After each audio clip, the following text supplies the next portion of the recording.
Baik, Bapak Ibu sekalian, terima kasih sudah bergabung di acara bisnis yang berjudul hari ini mengenai ide ekspor impor. Hari ini perkenalkan nama saya Muhammad Budi Gorong, saya eh, CEO dari bisnis. Hari ini kebetulan sebenarnya Pak Bagja yang harusnya membawakan acara ini, namun saudara ada halangan dari beliau sehingga hari ini saya eh, menggantikan beliau untuk membawakan acara ini. Ya. Baik, sudah kelihatan materinya.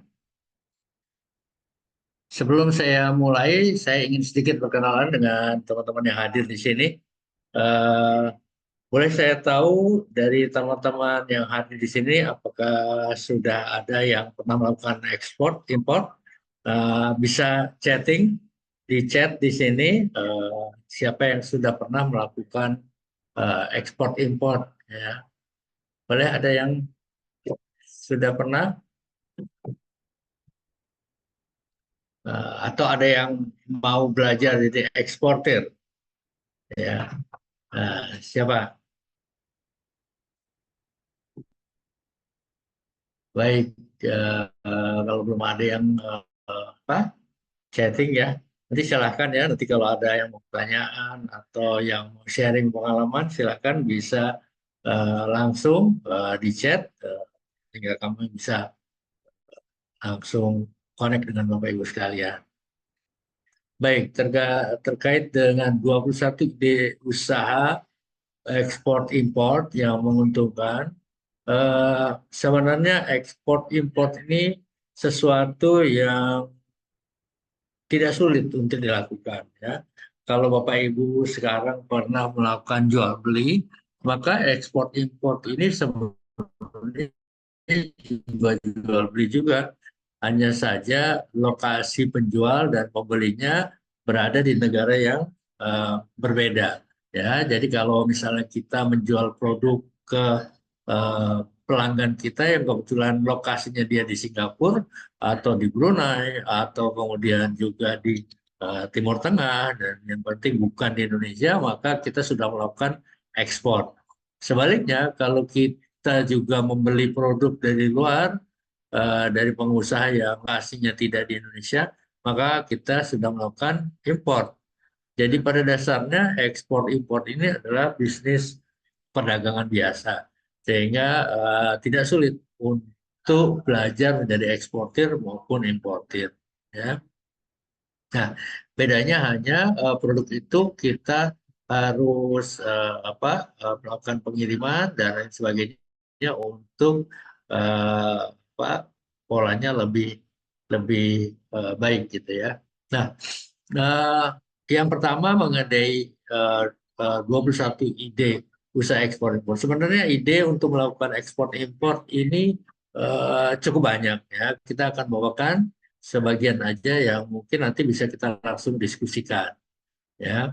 Nah, eh, ini Pak Bagja yang seharusnya memberikan materi hari ini kita skip dulu. Nah, eh, tips untuk memulai usaha ekspor impor. Yang pertama, ini adalah beberapa jenis produk, jenis usahawan yang bisa melakukan ekspor impor. Pertama, jika ekspor impor ini dilakukan oleh usaha apa perusahaan kecil dan menengah, ya. Kemudian ini kita lakukan juga bisa dari rumah, ya. Kita bisa menjalankan ekspor ini dari rumah, bahkan kita melakukan riset pasar, memutuskan produk yang akan dipilih dan mengumpulkan pembayaran, semuanya dilakukan dari rumah. Jadi ini adalah ide melakukan usaha ekspor impor sebagai pemula. Ya, kalau nanti sudah bisa, nah secara lebih besar, maka bisa hanya memperbesar volume saja. Nah,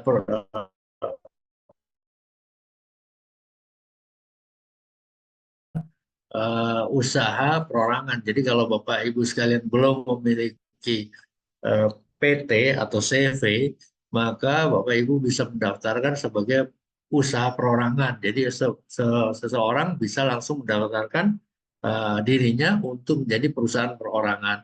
Dan ini sebenarnya tidak sulit, bisa dilakukan melalui OSS, ya, sehingga nanti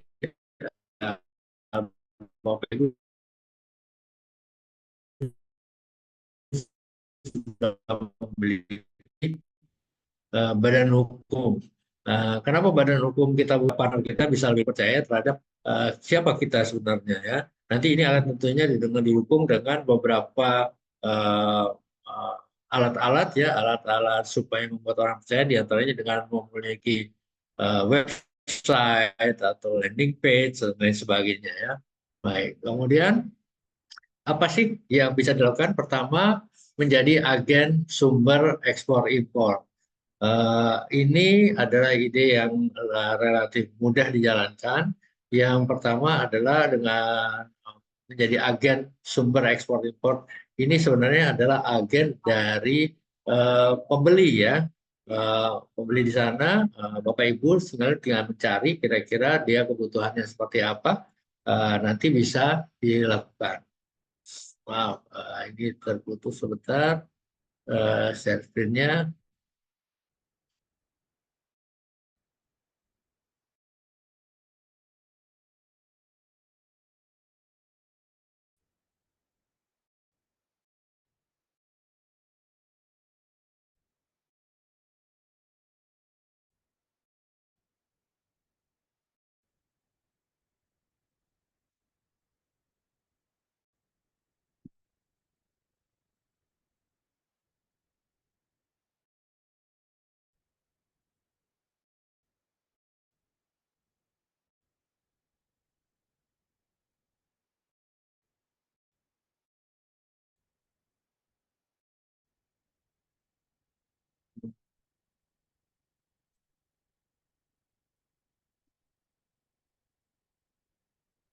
Oke, ini sebenarnya adalah ide yang paling sederhana yang bisa kita lakukan. Ya, yang pertama kita perlu memiliki agen, memiliki produk. Ya, yang kedua kita memiliki pemasok dan ada pembeli. Yang penting ada itu. Ya, nah, apa yang mesti kita lakukan? Ya, ini yang mesti dilakukan. Yang pertama adalah kita temukan perusahaan di luar negeri yang mencari layanan sumber, apa sebenarnya persyaratan darinya dan permintaan mereka. Kemudian tanda tangan perjanjian sumber dengan klien Anda dan mendapatkan biaya-biayanya. Ya. Baik, jadi yang dimaksud dengan agen sumber adalah Anda menjadi agen dari pembeli tersebut. Nah, ini sebenarnya cukup mudah karena di seluruh dunia, di kedutaan Republik Indonesia di seluruh dunia itu setiap hari ada inquiries. Jadi ada pembeli-pembeli dari luar negeri yang datang ke KBRI, ya, KBRI kita dimanapun, dan mereka bertanya, eh, saya membutuhkan produk ini, misalnya mereka membutuhkan produk eh, apa, kopi, gitu ya, atau saya membutuhkan furniture, saya membutuhkan merica, saya membutuhkan minyak goreng, gitu. Nah, mereka datang ke KBRI dan KBRI kemudian akan mencoba mencarikan produk-produk itu melalui Kementerian Perdagangan, melalui sumber-sumber yang mereka kenal. Nah, salah satu cara yang paling mudah adalah Anda memperkenalkan diri Anda kepada KBRI. KBRI ini ada beberapa yang memiliki atas perdagangan, tetapi ada juga yang memiliki bidang ekonomi saja. Nah, biasanya mereka yang menghandle antara inquiries-inquiries yang masuk ke KBRI. Nah, dengan dari mereka, kalau Bapak Ibu nanti sudah kenal dengan mereka dan memiliki produk ataupun memberikan jasanya, misalnya dengan cara memberikan Bapak Ibu membuat company profile atau surat resmi kepada mereka mengatakan bahwa kami merupakan perusahaan buying agent, gitu ya, yang bisa membantu pengusaha-pengusaha dari luar negeri untuk mencarikan produk-produknya di Indonesia. Nah, nanti KBRI akan menyampaikan kepada Bapak Ibu sekalian, ini ada permintaan nih dari negara ini seperti itu. Nah, kalau sudah ada, kita perlu kontak dengan mereka. Kira-kira apa sih yang mereka butuhkan, persyaratannya apa, spek, spesifikasi produknya seperti apa. Nah, dari situ kita coba tawarkan, mau nggak mereka menjadi uh, apa kita menjadi agen pembelian mereka ya, dengan mengikatkan diri dengan perjanjian. Kemudian setelah itu ditentukan juga produknya seperti apa, kemudian komisinya seperti apa, itu biaya-biayanya yang harus Anda keluarkan seperti apa. Nah, kalau sebagai buying agent sebenarnya lebih enak karena kita hanya mengajukan anggaran biaya kepada mereka, kepada para pembeli di luar negeri, dan mereka akan menanggung semuanya ya. Nah, ininya tentu perlu dibangun trust agar mereka percaya, memberikan kepercayaan kepada kita untuk menjadi buying agent. Ya. Nah, kemudian uh, next ide lainnya.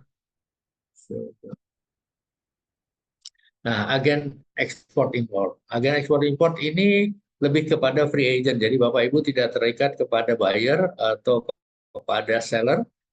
Kita hanya mencoba kaitkan satu pemilih satu produk dengan buyer yang ada di luar negeri. Nah, Bapak Ibu bisa melakukan uh, yang pertama adalah tentunya menemukan produk-produk yang sesuai, kemudian dan menemukan juga pembeli yang sesuai dari sana, dan kemudian kita akan coba hubungkan mereka dengan belum belum terlalu yang masalah lain. sih. Tapi kalau misalnya lu suruh baca gitu, biasa lu bisa ya juga.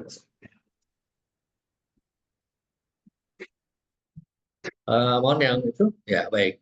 Nah, kemudian kita perlu apa sih, mencoba mencari pemasok berbiaya rendah. Nah, kalau ini kita tidak terbatas kepada negara Indonesia saja ya, kita bisa juga cari produk-produk dari luar negeri untuk bisa memenuhi kebutuhan-kebutuhan mereka. Nah, jadi tinggal kita cari apa yang bisa kita lakukan, nanti kita coba hubungkan dengan mereka. Ya. Nah, eh, memang ini kuncinya adalah kita selalu memiliki value ya, value lebih.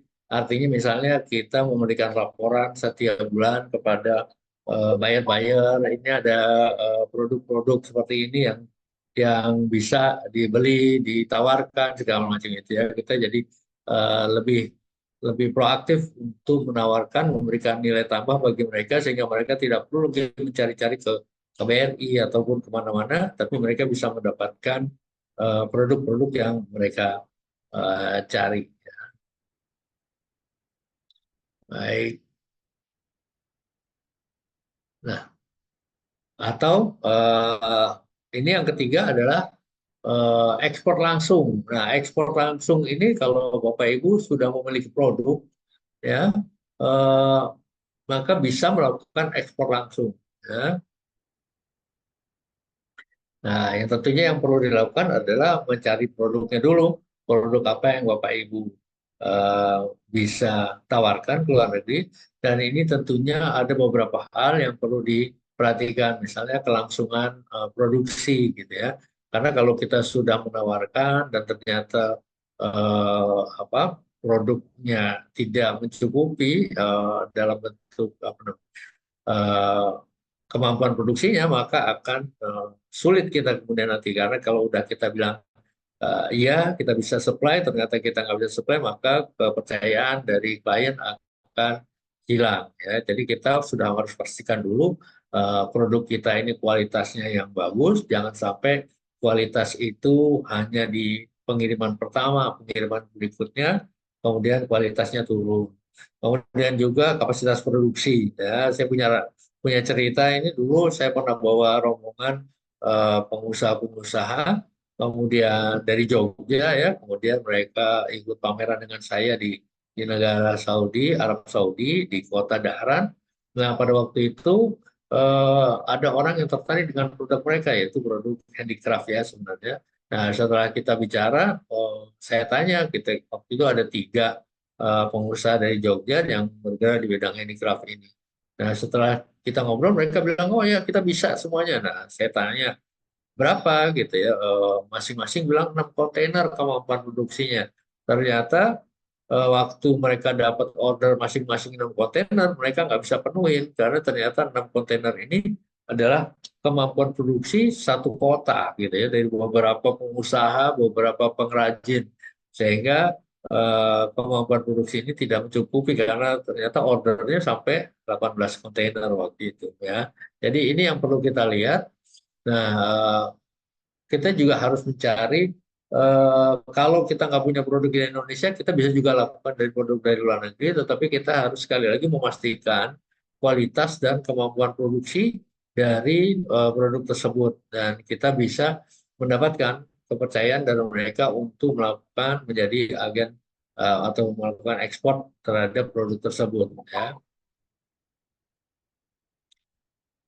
Baik.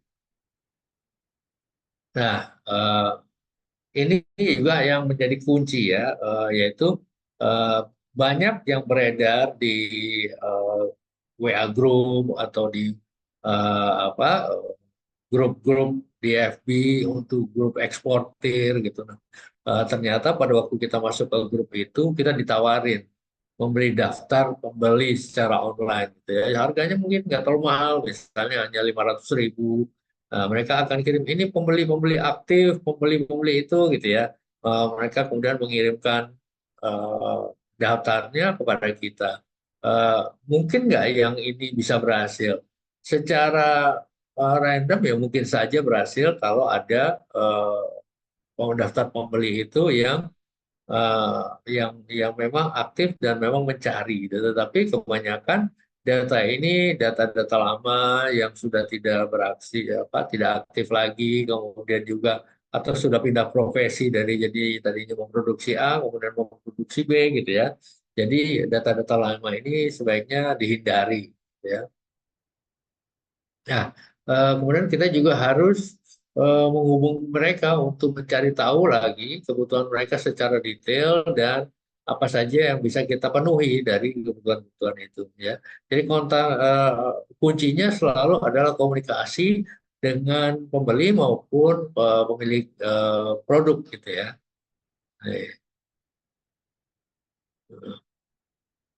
Nah, ekspor langsung ini juga bisa melakukan ekspor dengan produk-produk yang sudah memiliki nama yang bagus, produknya cukup bagus, gitu, dengan apa teknologi tinggi, kemudian sudah memulai juga jaringan penjualan atau jaringan pengecer.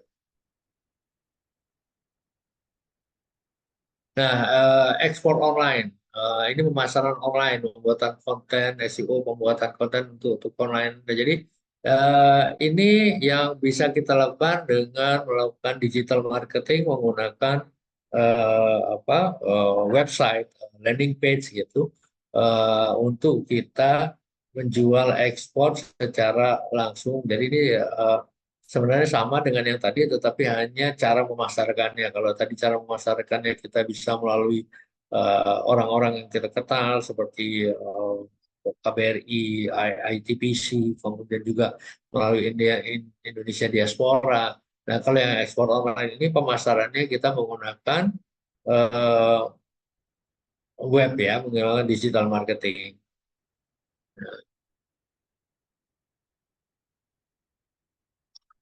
Nah, ini kalau menjual kerajinan tangan secara online, ini secara lebih spesifik adalah konsentrasi di produk ya. Banyak dari teman-teman kalau sudah bicara mengenai produk, itu pertanyaannya selalu sama. Produk saya ini laku nggak ya di sana gitu. Seperti saya sempat membawa teman-teman untuk pameran di Arab Saudi. Maka pertanyaannya adalah produk saya ini laku nggak di Arab Saudi? Atau saya pernah juga membawa teman-teman untuk melakukan business matching dengan pengusaha dari Afrika atau pengusaha dari Eropa. rata-rata pertanyaannya adalah sama. Produk saya ini laku atau tidak di luar negeri, ya. Secara umum hampir semua produk itu memiliki market yang eh, ada di luar sana, ya, karena semua produk kita itu bisa juga dipasarkan di luar, tetapi yang perlu dilakukan adalah penyesuaian produk, ya.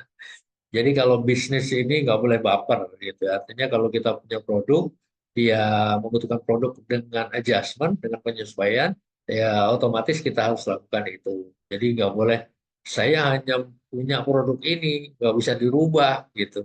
Nah, ini yang agak sulit karena misalnya gini, kalau kita memasarkan produk batik misalnya, gitu. Nah, batik itu akan sangat laku di Indonesia, di Malaysia, di Brunei kalau dipakai sebagai pakaian. Tetapi kalau kita jual ke misalnya ke Arab Saudi, ya di sana kan sulit karena tidak ada orang menggunakan batik. Mereka menggunakan baju yang putih, yang gamis, atau menggunakan baju internasional seperti jas, seperti itu. Nah, batik bisa saja laku kalau dibuat menjadi seperti tas, kemudian dibuat sebagai kerajinan yang lainnya. Jadi produk-produk ini bisa dijual dengan penyesuaian terhadap produk itu disesuaikan dengan kebutuhan ataupun taste atau selera dari negara itu. Ini sebabnya kalau Bapak Ibu tahu bahwa ada mie instan kita terkenal di Arab Saudi, tetapi kalau Bapak Ibu beli di sana, maka rasanya berbeda dengan apa yang ada di Indonesia. Jadi rasa, taste, atau kebutuhan tentunya harus kita perhatikan untuk menjual produk-produk kita. Nah, nah, pengiriman barang, ya. Pengiriman barang ini juga harus menjaga keuntungan, ya. Eh, dan pengiriman barang ini juga ide untuk melakukan ekspor impor itu, jadi terlibat dalam industri ekspor impor. Terlibat dari karena di dalam ekspor impor itu tadi yang saya sebutkan di awal bahwa ini adalah jual beli biasa, hanya saja lokasinya di luar negeri ada berbeda di situ. Nah, kalau kita menjual produk kita secara online di eh, e-commerce atau di marketplace di Indonesia, maka di sini sudah ada banyak yang mengurusi pengiriman sampai ke rumah. Ya, produk itu bisa dikirim langsung ke rumah melalui channel-channel distribusi yang sudah terkenal dan sudah siap untuk itu. Nah, kadang-kadang kita eh, akan berhadapan dengan pengusaha atau pembeli dari luar negeri yang akan melibatkan pengiriman antar negara. Nah, ini juga bisa di apa kita menjadi pengusaha untuk pengiriman barang ini asal kita tahu bagaimana produknya dan bagaimana cara pengirimannya. Nah, ini ide lain lagi yang mana kita bisa terlibat untuk dalam ekspor impor, ya, menyamakan gudang untuk importir dan eksportir. Di beberapa tempat seperti di Indonesia ini, kalau kita mengimpor bahan makanan atau makanan siap saji, maka orang yang mengimpor itu membutuhkan gudang untuk mendapatkan izin edar dari BPOM, ya, karena BPOM akan memeriksa gudangnya, kemudian akan memeriksa kesiapannya, dan juga untuk pest control dan lain sebagainya. Nah, dari situ ini merupakan suatu ide usaha lain yang bisa dilakukan jika kita ingin keterlibatan dalam ekspor impor, ya, baik itu gudang untuk menerima barang impor maupun gudang untuk konsolidasi barang ekspor, ya. Kadang-kadang banyak di Indonesia juga pengekspor yang mengambil barang dari beberapa sumber. Nah, itu mereka perlu perlu konsolidasi, dikumpulkan, kemudian di packing. Nah, itu mereka membutuhkan gudang yang sifatnya mungkin tidak terlalu jangka panjang. Jadi kalau Bapak Ibu memiliki tempat di dekat pelabuhan, di dekat stasiun kereta api atau di dekat bandara, maka ada peluang untuk melakukan membuat gudang untuk perusahaan-perusahaan ini, ya. Baik. Eh, Nah, kemudian ada pengiriman barang, eksportir dan importir. Nah, ini sebenarnya adalah membantu para eksportir dan importir untuk mengirim barang, baik itu ke luar negeri atau mengurus penerimaan barang yang terkendala di pelabuhan. Ya. Nah, ini juga cara yang itu.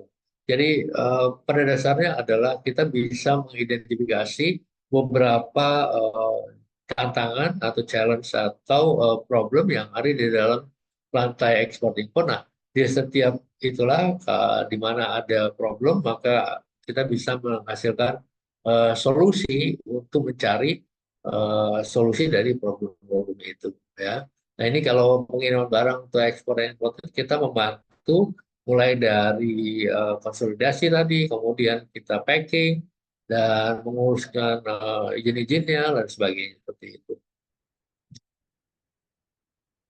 Nah, kemudian kita juga bisa membantu untuk perpajakan bea cukai, pengaturan prosedur bea cukainya. Ini tentunya semuanya nanti ada caranya yang perlu kita pelajari. Hari ini kita hanya belajar apa opportunity-nya saja. Begitu juga dengan gudang, gudang pelanggan, gudang khusus, dan menyimpan sebelum prosedur bea cukai impor selesai. Ya. Baik, kemudian ada ide lagi konsultan ekspor impor. Nah, bagi yang sudah pernah melakukan ekspor impor, tentunya Bapak Ibu sekalian bisa menjadi konsultan untuk ekspor impor ya, membantu pada orang-orang yang belum pernah atau baru melakukan pertama kali sebagai konsultan ekspor impor. Nah, ini adalah berinvestasi dalam usaha ekspor impor. Nah, eh, banyak sekali juga para pengusaha kecil kita itu eh, mendapatkan apa order ya, ordernya cukup besar karena produk mereka ini bagus. Misalnya kemarin kita pernah mendapatkan ada satu klien kita memproduksi eh, pajangan, bathtub itu ya, tempat mandi dan lain sebagainya itu dari tembaga ya, dari koper itu. Nah, mereka mendapatkan order yang cukup banyak, namun karena produk ini harus dibuat handmade ya, tidak pakai mesin, maka membutuhkan waktu yang sangat lama untuk memenuhi kebutuhan itu. Nah, pembeli di sana menginginkan waktu yang lebih cepat karena kalau jualan produk seperti itu nggak bisa hanya jual satu dua gitu ya, harus lebih cepat. Nah, mereka kemudian pengusahanya di sini membutuhkan modal tambahan untuk melakukan ini. Nah, Bapak Ibu nanti bisa juga berinvestasi dalam usaha ekspor ini. Nah, yang mesti dipikirkan di sini adalah eh, mem- membuat menganalisa produk dan kontraknya sehingga kita bisa melakukan dengan apa modal yang cukup dan bisa eh, mendatangkan keuntungan yang cukup ya untuk berinvestasi dalam ekspor impor ini. Ya. Nah, pialang asuransi khusus ekspor impor. Di banyak pengiriman itu ada pengiriman dia melibatkan asuransi karena ada pembeli di luar negeri yang mensyaratkan harga itu sudah termasuk asuransi bila terjadi hal-hal yang tidak diinginkan di dalam pengiriman, misalnya barangnya ada apa? eh, Badai di tengah laut sehingga barangnya terkena air sehingga bisa rusak atau hilang atau lain sebagainya. Misalnya pada waktu diturunkan dari kapal ternyata terbentur dan lain sebagainya sehingga itu membutuhkan asuransi. Biasanya Bapak Ibu bisa lihat kalau harga yang ditawarkan itu dengan Incoterm CIF itu sudah termasuk cost insurance and freight. Artinya di situ sudah termasuk asuransi ya. Nah ini menjadi pialang asuransi untuk ekspor impor ini merupakan juga suatu kesempatan ya untuk berbisnis di situ yang terlibat dalam usaha ekspor impor. Ya. Nah, banyak pelayanan perusahaan asuransi itu memiliki produk-produk ini, tinggal Bapak Ibu bisa mengontak mereka dan menjadi agen asuransi tersebut. Nah, inspeksi ekspor impor. Nah, di banyak perusahaan, di banyak pembeli di luar negeri itu mereka biasanya melibatkan eh, perusahaan inspeksi di dalam negeri, terutama di negara penjual ya, pembuat produk itu. Nah, mereka menginginkan produk ini diinspeksi sebelum kapal itu berangkat ya, sebelum dikirimkan. Hal ini dilakukan supaya mereka memastikan bahwa produk yang dikirim itu sudah sesuai dengan spesifikasi yang mereka minta, sehingga jangan sampai produk itu sampai di luar negeri ternyata tidak sesuai dengan produk yang diminta. Sebaliknya, penjual itu juga membutuhkan asuransi inspeksi ini supaya jangan sampai produk yang mereka kirim ternyata sampai di negara tujuan ditolak dengan alasan tidak sesuai ya. Di beberapa negara hal ini menjadi permainan karena misalnya mereka sudah terlanjur mengirimkan barang ini misalnya ke negara A gitu ya, dan pembeli di negara A ini kemudian menolak dengan alasan tidak sesuai kualitasnya, tidak sesuai spesifikasinya, sehingga mereka menolak produk itu dan akibatnya mereka memberikan pilihan, silakan diambil kembali, tentunya dengan risiko biaya pengiriman yang harus ditanggung oleh penjual, ya, atau eh, dihancurkan di situ, pilihan lain. Ya, kalau kalau ngirimnya lebih mahal dari biaya produksinya, tentunya mereka ya udahlah diemin aja gitu. Atau yang kadang-kadang dilakukan adalah si pembeli di luar negeri kemudian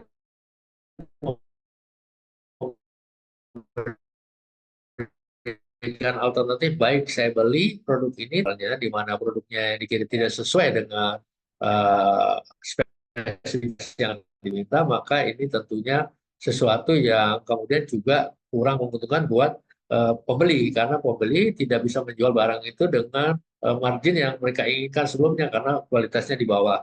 Tapi yang juga menjadi masalah adalah kalau sebenarnya yang nakal ini adalah pembelinya gitu ya, karena mereka nggak mau bayar harga yang ini, ya sudah dia bilang nggak sesuai.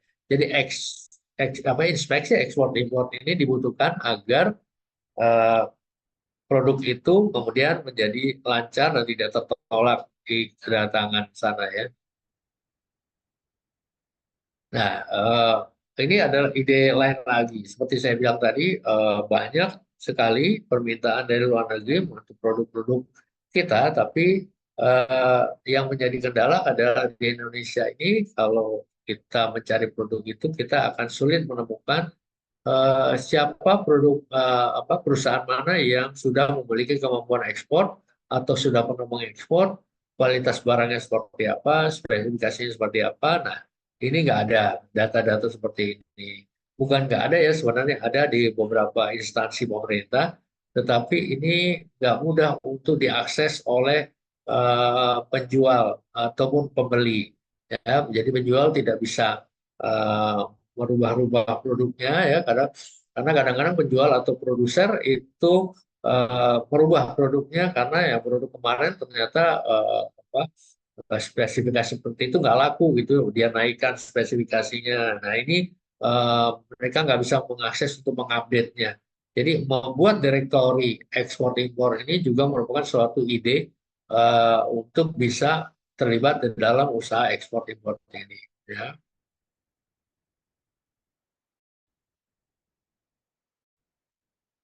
Baik, pemasaran ekspor.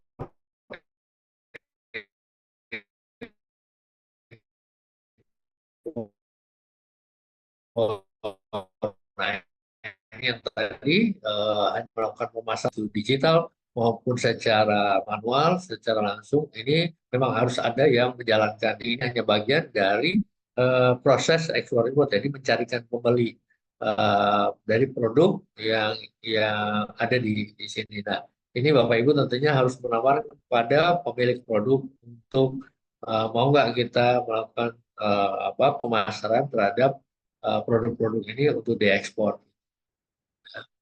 Nah, ada ahli logistik. Nah, ini orang yang dibutuhkan untuk mengatur eh, produk pengiriman produk itu karena kadangkala pengiriman itu tidak hanya menggunakan satu moda transportasi ya banyak memang seringkali kita menemukan bahwa eh, produk itu membutuhkan beberapa moda atau istilahnya adalah multimoda transportation. Jadi misalnya untuk suatu negara yang tidak memiliki pelabuhan laut, eh, produk yang masuk sana bisa ditempuh dengan dua cara. Pertama dengan pesawat terbang, ya. Nah, pesawat terbang itu mengharuskan misalnya dari satu titik di Jakarta untuk dikirim ke satu kota di luar negeri yang tidak memiliki eh, pelabuhan laut sehingga harus melalui pesawat terbang. Nah, tapi untuk sampai ke stasiun tempat pengiriman barang misalnya di Cengkareng itu ada beberapa moda transportation yang perlu digunakan. Misalnya karena produk kita ada di Bogor misalnya ya, maka kita harus memikirkan dari Bogor ke Cengkareng, ya, kemudian Cengkareng ke kota satu di kota di luar negeri dan dari situ mungkin dibutuhkan lagi bis juga untuk atau truk untuk ke tempat tujuan akhir. Dan ini ada ahli logistik yang dibutuhkan di situ yang bisa mengatur dari titik A sampai titik B. Ya, kalau di dalam negeri pengiriman ini sudah banyak diatur, misalnya melibatkan perusahaan-perusahaan delivery yang menangani dari satu titik ke titik yang lain, jadi door to door pengirimannya ya. Nah ini juga bisa dilakukan. Nah, peneliti pasar ekspor impor ini juga dibutuhkan di dunia ini, di dunia ekspor impor. Mereka yang menganalisis pasar lokal untuk memastikan apa yang dapat diimpor dan menganalisis beberapa pasar ekspor asing untuk memastikan apa yang dapat diekspor sana untuk agar perdagangannya jadi terjadi gitu ya. Misalnya tadi yang saya sampaikan bahwa satu produk itu kalau kita kirim ke negara lain perlu dilakukan penyesuaian. Jadi di sana kita butuh eh, apa peneliti ekspor untuk mengetahui produk itu kesesuaiannya seperti apa dan apa adjustment yang dibutuhkan. Ya, di beberapa negara seperti yang saya tahu ada dari Italia, kemudian ada dari Australia gitu. Mereka bisa mengontak eh, perwakilan mereka di Indonesia untuk mendapatkan jasa ini gitu ya. Karena mereka pada waktu memutuskan untuk masuk ke Indonesia, mereka harus tahu produk saya ini harus disesuaikan seperti apa. Kemudian siapa saja saingan saya di dalam negeri di Indonesia ini sudah beredar produk seperti ini, penjualnya dari mana saja, apakah dari Indonesia saja, apa juga dari negara lain, kemudian harganya seperti apa, bagaimana jaringan distribusi dan lain sebagainya. Nah ini dibutuhkan untuk orang yang eh, biasanya perusahaan besar yang ingin masuk secara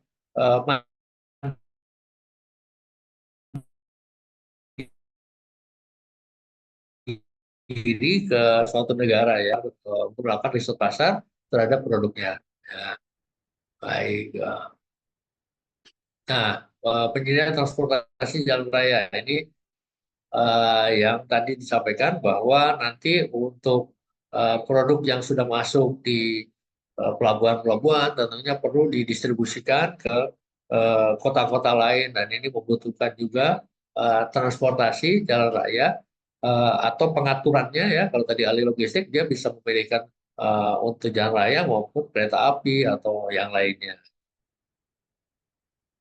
Nah, dengan penyedia transportasi ini kita bisa menyediakan jasa untuk mereka dapat langsung mengirimkan sampai ke end usernya. Nah, sekarang kalau tadi kita banyak bicara mengenai produk ya, eh, kita juga bisa menjual produk-produk yang sifatnya eh, nggak kelihatan ya, intangible seperti software, apa, aplikasi dan sebagainya yang juga dibutuhkan di negara-negara itu. Nah, di beberapa negara seperti negara-negara Afrika yang masih membutuhkan produk-produk ini, mereka banyak mencari ke Indonesia karena Indonesia termasuk negara yang memiliki kemampuan yang cukup baik untuk pemrograman dan lain sebagainya, sehingga banyak mereka mencari produk-produk aplikasi ini ke Indonesia. Nah, ini adalah sebagian ide untuk terlibat di dalam usaha ekspor impor. Ya, Bapak Ibu sekalian, nanti banyak yang bisa kita lakukan. Ada pelatihan di sini, ada workshop, ada bimbingan teknis, ada pendampingan bisnis internasional berbasis kompetisi. Ada juga untuk yang sedang kita kembangkan sekarang adalah lembaga sertifikasi profesi. Jadi kalau Bapak Ibu nanti melakukan pelatihan, ada sertifikasi kompetensi. Jadi ada ujiannya oleh negara, oleh BNSP untuk mendapatkan sertifikasi bahwa Bapak Ibu kompeten di dalam bisnis ini. Misalnya adalah kompetensi di dalam penyiapan dokumentasi ekspor impor. Karena ada banyak dokumentasi yang disiapkan bagi seorang penjual untuk menjual barangnya ke luar negeri. Demikian juga sebaliknya, pada saat mereka mau membeli barang dari luar negeri, importir mau beli barang dari luar negeri, maka ada banyak dokumentasi yang harus disiapkan. Begitu juga untuk melakukan pembayaran, perlu dilakukan dokumentasi karena biasanya pembayaran dengan menggunakan letter of credit atau LC dari satu bank tertentu, dan untuk mengurusnya menjadi mencairkannya menjadi uang, maka dibutuhkan dokumentasi-dokumentasi. Nah, ini ya, dia juga lisensi untuk sertifikasi BSNSP. Nah, demikian Bapak Ibu sekalian, eh,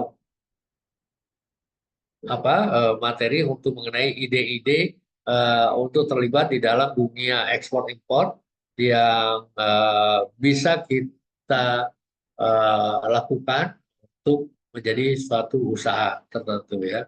Nah, Bapak Ibu sekalian, bagi yang memiliki pertanyaan, silakan bisa eh, mengajukan jarinya atau menulis pertanyaannya di eh, chat ya, akan saya coba jawab pertanyaan Bapak Ibu sekalian.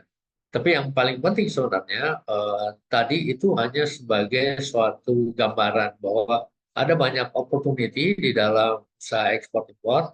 Nah, Bapak Ibu tentunya yang pertama ada baiknya untuk mempelajari apa sih yang menjadi ini lebih dalam gitu ya. Misalnya untuk ide-ide produk, Bapak Ibu bisa lihat di YouTube channel dari Bisnis. Di situ di tahun beberapa tahun yang lalu kami mengadakan acara dengan hampir 60 KBRI untuk tahu produk apa yang dibutuhkan di negara-negara tersebut. Nah, Bapak Ibu di sana melalui YouTube channel kita bisa melihat produk-produk apa sih yang sebetulnya dibutuhkan di negara-negara tersebut.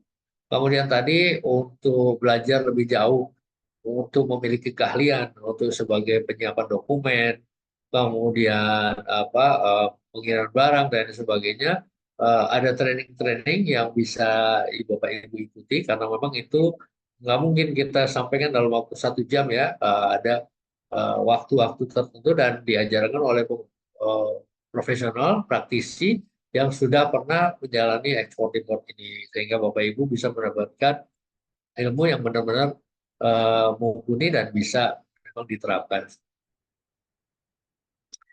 Baik, Bapak Ibu sekalian, apakah ada pertanyaan yang terkait dengan ide-ide ini? Silakan, Bapak Ibu.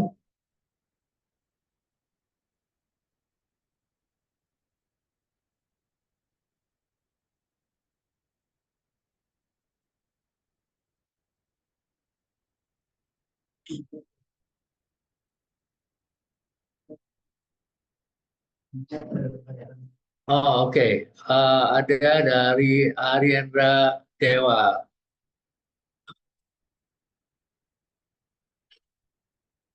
Ingin bertanya, Pak, sudah menjelaskan tentang 21 peluang ekspor. Menurut Bapak sendiri, apa yang penting dalam menjadi seorang eksportir? Baik, secara umum ya, Bapak Ibu sekalian, ada eh, kalau semua ingin ditanya nih, semua pengusaha yang memiliki produk, apakah ingin jadi eksportir, pasti semuanya eh, pengen gitu ya. Ditanya semua pengen, pengen semua ekspor ke luar negeri. Lalu apa yang menjadi kendala? Kenapa tidak banyak eksportir dari Indonesia yang untuk produk-produknya? Jadi nggak ekspor secara langsung. Eh, Pertanyaannya adalah yang pertama kendalanya adalah biasanya saya nggak tahu caranya gitu. Nah kalau nggak tahu caranya jawabannya gampang, belajar gitu ya. Belajar baik itu melalui YouTube channel, melalui pelatihan-pelatihan yang ada dan itu banyak sekali. Nah kemudian yang kalau udah apa nggak tahu caranya, kalau dia udah belajar, saya nggak punya keberanian nih gitu ya. Kenapa? Nah, keberanian ini hanya bisa diatasi dengan Bapak Ibu bisa mengukur resikonya gitu ya. Jadi resikonya ini diperkecil. Misalnya tadi, bagaimana supaya barang itu tidak ditolak? Ya, Bapak Ibu harus menggunakan inspeksi. Nah, inspeksi ini harus dimasukkan ke dalam satu komponen harga. Jadi pada waktu nanti Bapak Ibu memberikan harga, ini sudah termasuk inspeksi, jadi barang itu tidak ditolak. Nah, keberanian ini akan timbul kalau Bapak Ibu sudah melihat resiko-resiko yang mungkin ada dan bagaimana mengatasinya. Nah, yang paling sering sebenarnya adalah yang ketiga nih, problem ketiga, ya, menunda. Bapak Ibu menunda, ntar dulu deh gitu ya, masih masih aman di sini penjualan masih bagus gitu ya. Padahal justru pada saat penjualan bagus di dalam negeri, Bapak Ibu harusnya meluaskan pasar. Kenapa? Karena pertama, dengan keterbukaan di negara-negara ini semua makin terbuka, maka produk-produk dari luar negeri akan masuk ke Indonesia. Jadi kalau Bapak Ibu punya produk, maka harus mulai mencari pasar ke luar negeri. Jadi jangan menunda. Bapak Ibu sekalian, hari ini adalah satu langkah di mana Bapak Ibu datang ke sini, ke webinar ini, untuk mencari tahu lebih banyak. Ya, mencari tahu lebih banyak, itu tadi pertama dengan ini, Bapak Ibu sudah ada tambahan ilmu, insya Allah ya. Kemudian juga ada, oh ini resiko-resiko yang mungkin timbul. Gitu. Dan yang ketiga, Bapak Ibu hari ini datang tidak menunda lagi. Nah, ini sebenarnya sudah menjadi modal Bapak Ibu ya untuk apa namanya melakukan masuk ke dalam bisnis ekspor impor. Jadi yang penting satu belajar, yang kedua mitigasi resiko, ya mencari memperkecil resiko yang ada sehingga menimbulkan keberanian untuk kita mulai memasarkan. Yang ketiga adalah tidak menunda, ya. Nah, baik itu kira-kira ya yang paling penting untuk jadi seorang eksportir. Nah, selebihnya adalah problem biasa ya, misalnya bagaimana memasarkan. Nah, memasarkan Bapak Ibu kalau mau jadi eksportir harus lebih sering eh, browsing mengenai peluang ekspor gitu. Nah, jadi browsingnya sekarang Bapak Ibu yang tadinya menggunakan sosmed, tadinya menggunakan TikTok dan lain sebagainya, diarahkan untuk mencari opportunity yang lain. Jadi tetap melakukan itu tapi lebih terarah ya. Nah, baru setelah itu ya tadi kalau sudah dapat kontak di sana baru didalami dengan kontrak dan lain sebagainya. Nah, eh, tanyaan dari Pak Herlan nih, apakah untuk mengekspor harus mempunyai perusahaan terlebih dahulu atau izin ekspor? Eh, Misalkan untuk ekspor non migas seperti ikan atau komoditi lainnya. Bapak Ibu sekalian, memang secara umum ada produk-produk yang untuk diekspor memerlukan izin khusus. Nah, ini harus kita detailkan izinnya produknya seperti apa. Nah, kita bisa cari tahu di di apa melalui online ya. Kita bisa lihat apakah produk saya membutuhkan ekspor khusus untuk diekspor ke luar negeri. Ya, nah ini bisa dicari dan kita coba penuhin dengan mengurus izinnya, gitu. Nah, kalau secara umum, apakah bisa harus mempunyai perusahaan? Tadi saya jelaskan di depan bahwa saat ini di Indonesia bisa membuat perusahaan perorangan. Ya, jadi eh, dengan sendiri pun Bapak Ibu bisa membuat perusahaan secara online ya. Dan ini akan lebih baik. Walaupun eh, ada juga buyer yang kalau kalau itu mereka membeli dari produk dari pengusaha yang belum memiliki perusahaan. Tapi ini biasanya jarang dan biasanya mereka harus datang ke Indonesia untuk melihat produknya. Jadi kalau misalnya mereka mencari produk arang gitu ya, misalnya arang, batok kelapa segala macam itu, mereka biasanya datang ke Indonesia ke produsen-produsennya sehingga mereka melihat tempatnya, melihat kenalan dengan orangnya, maka ini lebih lebih meningkatkan kepercayaan mereka. Tapi kalau Bapak menggunakan perusahaan, ini akan lebih mudah.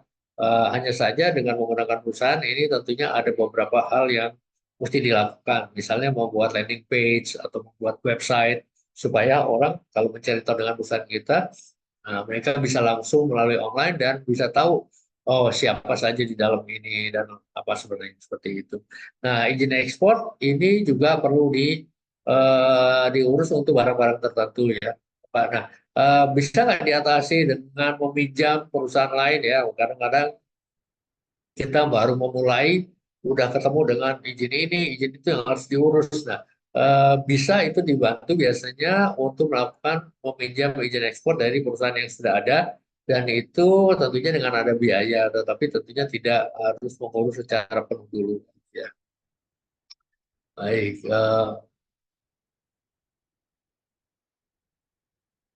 Pertanyaan dari Pak Huzali, untuk regulasi supaya perusahaan kita bisa import rempah dari negara lain.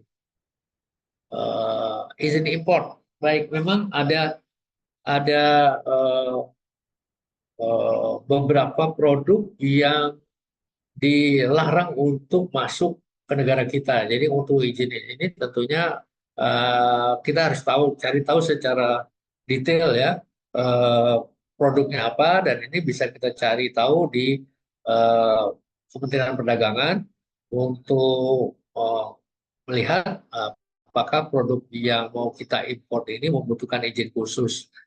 Misalnya nih kemarin terkait dengan ada keinginan Bapak Presiden untuk mengimpor daging kerbau dari India untuk supaya kebutuhan daging di Indonesia menjelang hari raya itu terpenuhi.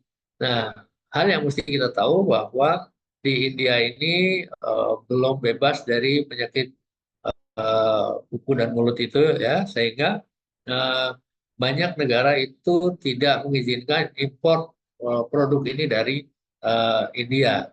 Nah, akibatnya tentunya harus dilakukan beberapa hal. Kemudian izin produk-produk makanan.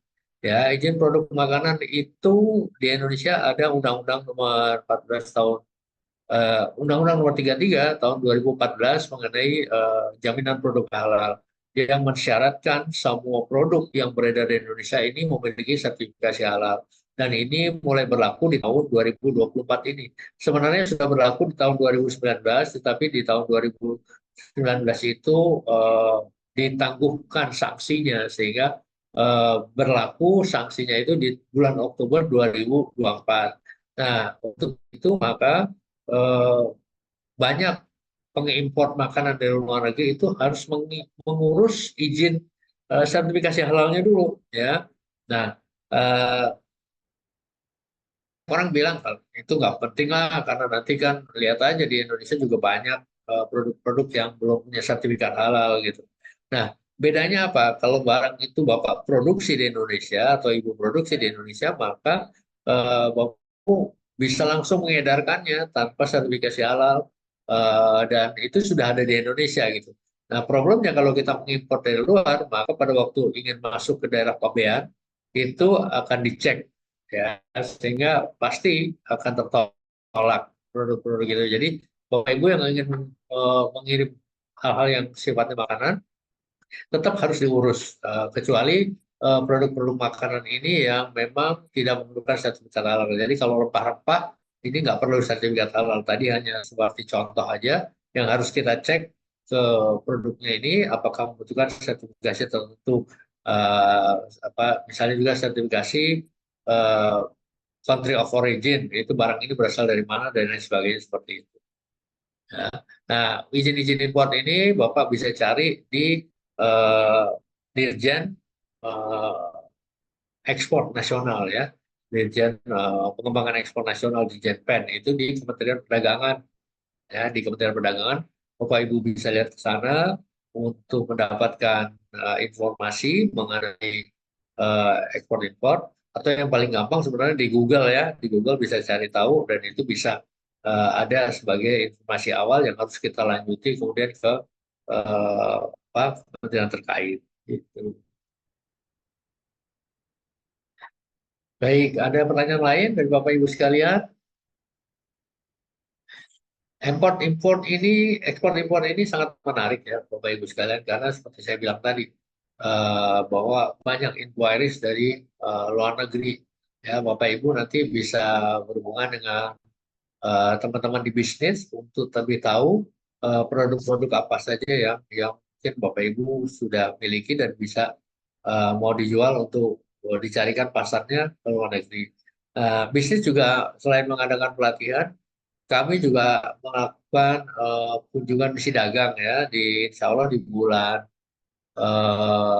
di bulan Februari kita akan ada ke Malaysia, Singapura itu, kemudian nanti di bulan Mei akan ada perjalanan ke Jepang, dan di bulan November akhir itu kita akan melakukan perjalanan ke Arab Saudi ya, untuk kita biasanya membawa beberapa pengusaha dari Indonesia untuk kita carikan partner-partner mereka di luar negeri.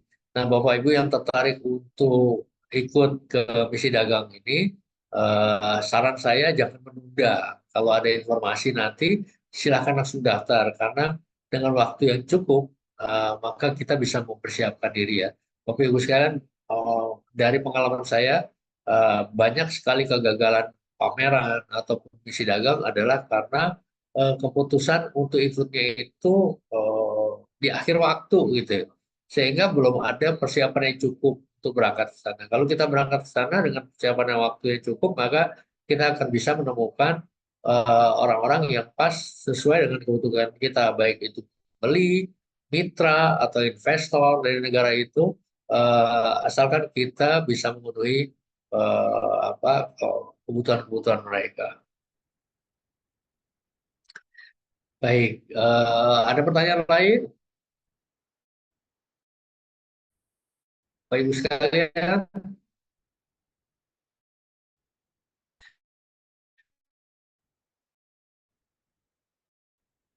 Nah, akan ada lagi setiap minggu ini dengan materi yang berbeda. Bapak Ibu bisa lihat apa materi yang ada, kemudian bisa ikut lagi, atau Bapak Ibu langsung bisa mendaftar untuk training yang schedule ya. Training schedule itu baik itu belajar mengenai penyiapan dokumen atau belajar mengenai negosiasi ekspor impor atau pemasaran ekspor impor dan lain sebagainya, yang tentunya akan lebih detail. Dan dari ide yang ada di 21 ide ini, Bapak Ibu bisa mencari kira-kira apa yang paling tepat dengan keinginan Bapak Ibu, dan mari kemudian dilanjutkan dengan pelatihan yang lebih spesifik terhadap apa yang Bapak Ibu sudah pilihkan. Ya. Baik, ada pertanyaan lagi Bapak Ibu sekalian?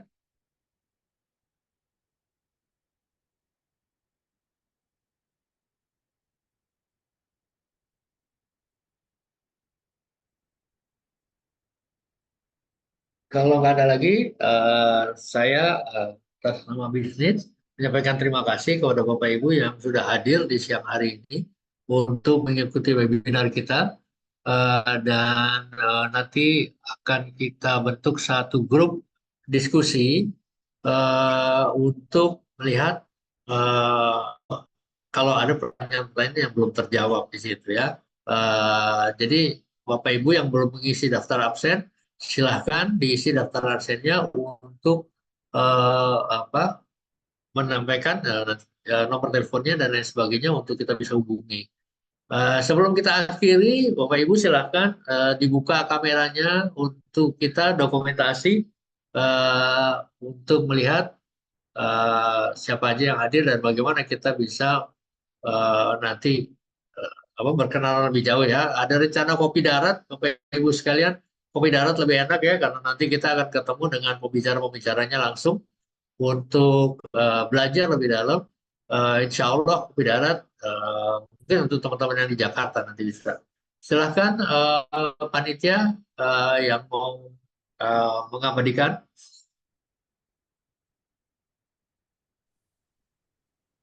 Ya.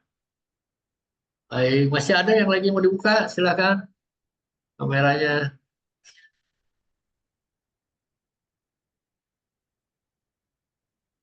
Baik, sudah. Terima kasih Bapak Ibu sekalian. Kita akan bertemu di lain kesempatan. Silakan isi daftar hadir dan nanti akan kita buat grup untuk kebutuhan pertanyaan-pertanyaan berikutnya. Baik, terima kasih sekali atas kehadiran. Insya Allah kita bertemu dan semoga apa yang saya sampaikan memberi manfaat bagi Bapak Ibu sekalian. Terima kasih. Assalamualaikum. Waalaikumsalam.